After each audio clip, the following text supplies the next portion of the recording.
Hello. It's it's been a long time since I've done a playthrough of a game, but I thought this would be a good game to play through. Now, this one is going to be a little bit different. It's called the Stanley Parable, and it's a mod for Half-Life 2. But it's a narrative kind of story game. So there won't be any commentating over this because I feel as though commentating would ruin it. So just watch and enjoy.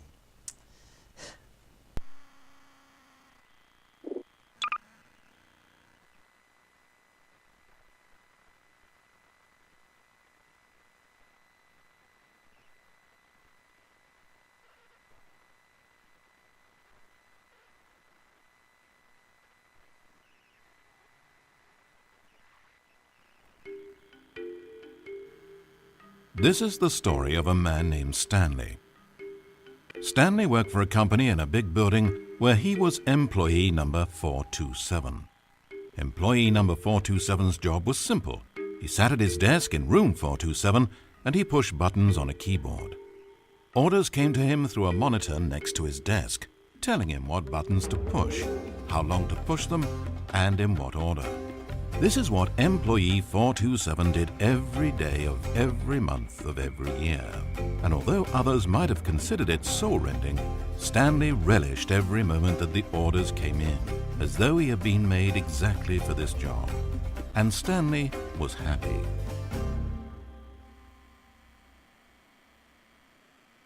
And then one day something very peculiar happened. Something that would forever change Stanley.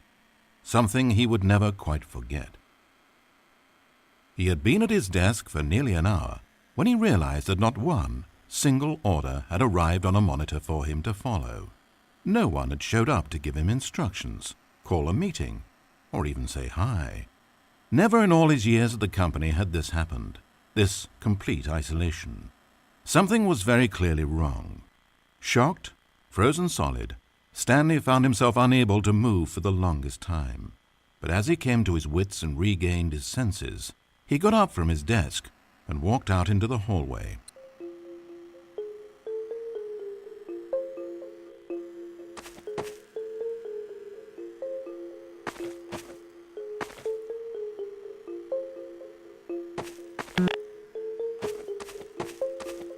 Stanley decided to go to the staff lounge to check on his co-workers. He never functioned well by himself and constantly needed support and guidance from others, so the thought of total solitude was terrifying to him. When Stanley came to a set of two open doors, he entered the door on his left.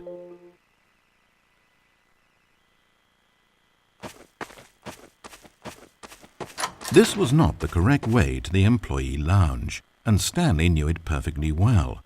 So he turned left at the first open door and walked back in the right direction.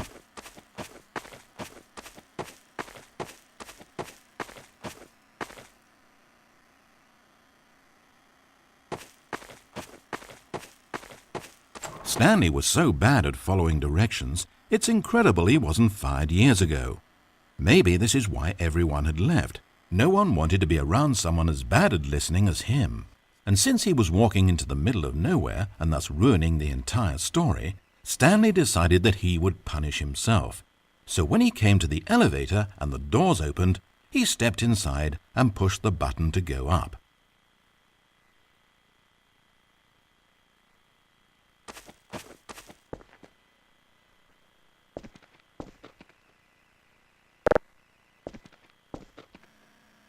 Oh, Stanley. You know, you really aren't going anywhere, and I don't say that deceitfully. I truthfully mean that there isn't a story down here. The story was back up where I told you to go in the first place. Right now, you're just running around looking at empty halls, and frankly, that's perhaps even more infuriating for me. So why don't you throw me a bone, give me a chance, and just let me tell the story I want to tell,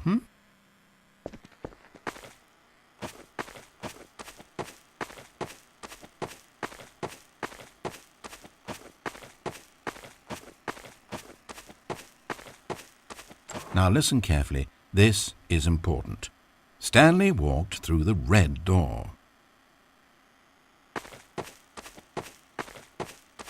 Aha, perhaps you misunderstood. Stanley walked through the red door.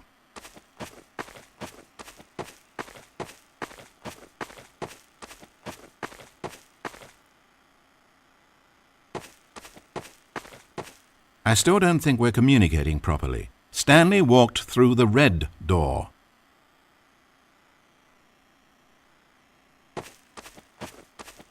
All right, fine, go ahead, Stanley. You want to know so badly what's out there? You want to find out what lies at the end of this road you've chosen? Well, don't let me stop you. You see? It's nothing.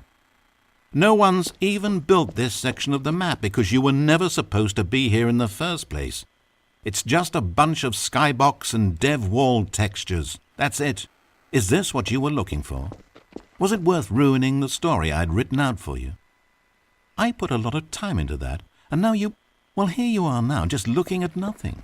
To think that that's all I needed to make in the first place, just a whole lot of nothing, and you would have been happy. Well, hey, you still need a little something to do. Am I right? Here, let me load up another map. See if there's something in here that'll keep you occupied. Ah, here's one. Let's boot this up. We'll see if you like it.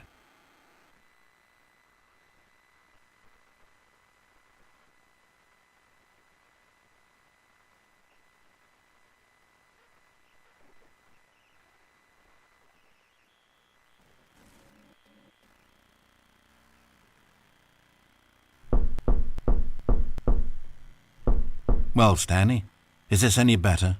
I don't know why it would be. This map wasn't even made for you. At least I created a world specifically with you in mind. I wanted to make you a leading man. This one, well, I'm afraid you're on your own there.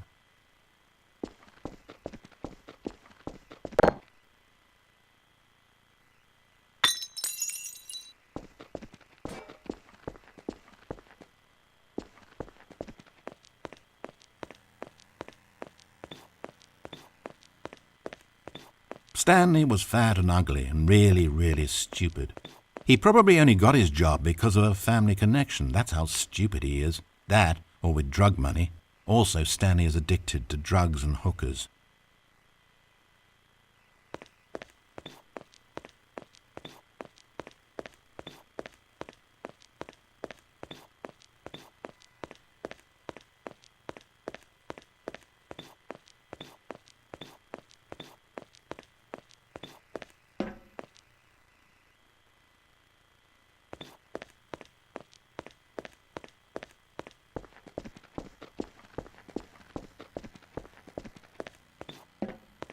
Hold up, Sport. I spent so long talking about you. Why don't we just take a break from that and talk about something else for a change?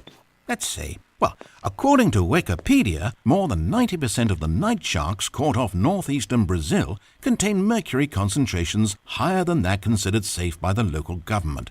Now, this is fascinating. Don't you want to know more about the night sharks? Oh, no, of course not. All you want to hear about is yourself, isn't it? Well, fine. You haven't listened to me once so far. I can't expect you to turn that around now, can I?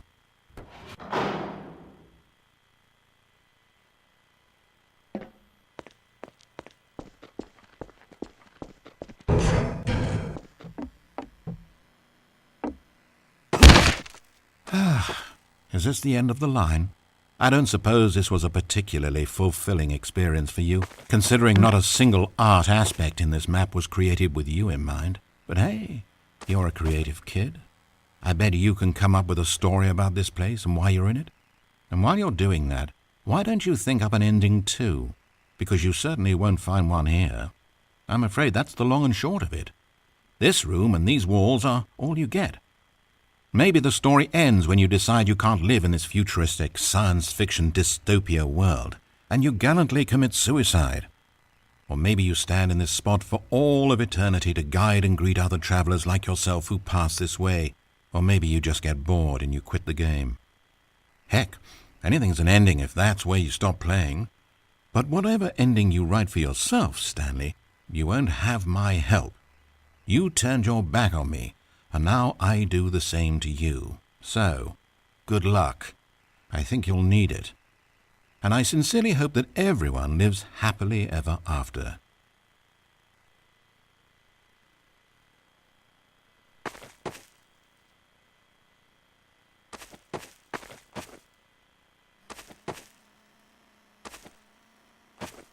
Wait. Hold on. What are you doing?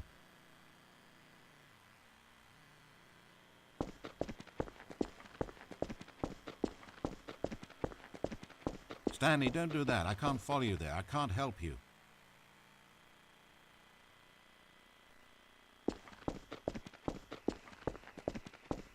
How will you write a story without me? You can't do it. You know that.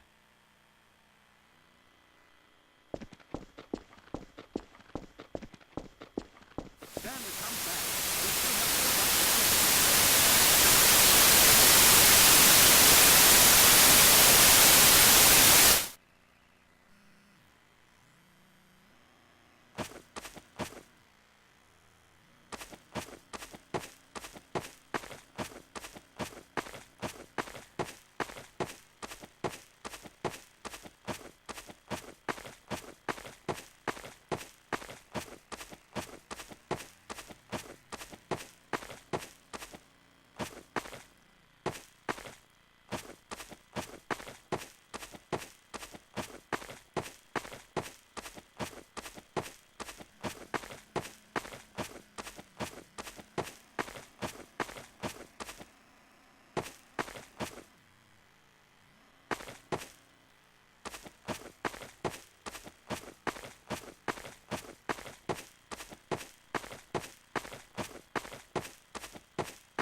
It's sad, I know, but all stories must come to an end. Of course, they say it's the journey that truly matters and not the destination, and I like that idea. To think we might value the paths we walk as much as the places they lead us. Now, I don't know what sort of story you've ciphered out of that world you've made for yourself, but I hope that being the leading man was everything it's cracked up to be. I know it can be a little hard getting around without someone looking over your shoulder, but this is simply the nature of freedom. Besides, I haven't really gone anywhere. Maybe you don't want a guide, but I think I'll always have a place here at the end of every story. I'll step in and wrap things up with a nice piece of dialogue and a reflection on life that makes sense of whatever path you've chosen to walk. And for now, I'm happy to be the destination instead of the journey. But only for now.